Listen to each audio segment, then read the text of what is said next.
Lors de cette 18e journée de Ligue 2, les Crocos ont joué avec 2 attaquants. Un coup gagnant car les 2 ont marqué. Comme à Sochaux et devant Quevilly, c'est une victoire, tirée par les cheveux, Christophe Rémond, que Nîmes a remporté samedi soir. Ce n'était pas un grand match de football. C'était haché. Il y a eu un nombre record de fautes, 36 au total dont 20 commises par les Nîmois, note de la rédaction, et c'est la moins mauvaise équipe qui l'a emporté, a développé l'adjoint de Pascal Planck, qui était suspendu. Un succès tiré par les cheveux mais un succès, le 2e de rang aux Costières, réconfortant pour le classement et les têtes, Nîmes vient de prendre 9 points sur 12. La récompense d'un coup gagnant, titularisé 2 purs attaquants au coup d'envoi, Omarsson et Koné, une première en championnat cette saison. Un message positif. C'est encore expérimental mais ça a le mérite d'envoyer un message positif à l'équipe, a expliqué Christophe Rémond. Avec ce 4-4-2, déjà utilisé contre Niort, Koné et Ferrat étaient associés en pointe, défaite 2-1, la présence nîmoise dans la surface, logiquement, était bien plus importante qu'habituellement. À la demi-heure de jeu, grâce à Omarsson, 3e but, qui s'y était repris à 2 fois pour convertir un centre d'Eliasson, Nîmes menait 1-0, 27e, et comptabilisait surtout 7 tirs dont 5 dans les 18 mètres lorrains.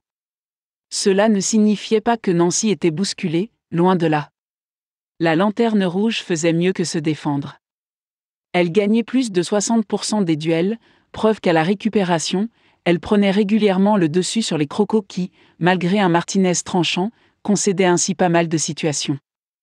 À la pause, l'ASNL avait autant frappé, 8 fois, que Nîmes. Elle avait même réussi à égaliser, but d'École, déboulé et centre de Lefebvre, reprise de Thiam, 1-1, 43e. Sauf que les Gardois avaient répliqué aussi sec, sans avoir le temps de douter. Koné, 5e réalisation, avait été le plus prompt pour se jeter sur un service d'Omarsson qui avait débordé côté gauche, 2-1, 44e. Omarsson-Koné, le coup vraiment gagnant. Et pour Nancy, la guigne du candidat à la relégation. On a manqué de concentration, de rigueur, de caractère, on a donné le bâton pour se faire battre, a pesté le coach lorrain Benoît Pedretti. Plutôt plaisante jusque-là, la partie sombrait dans la médiocrité en seconde période. Il ne se passait plus grand-chose. À l'image de Fomba, l'entrejeu nîmois était en difficulté et la possession, longtemps équilibrée, devenait une affaire nancéienne, 59% au final. Mais cela n'a débouché sur rien, a constaté un Pedretti dépité. Nîmes est resté en bloc, nous a laissé moins d'espace et de profondeur, n'a rien lâché. Il y a bien eu des frappes de Hague, Biron et Simoé mais rien de rare pour vraiment inquiéter Bradvet. Les supporters nancéens reconduits par les forces de l'ordre.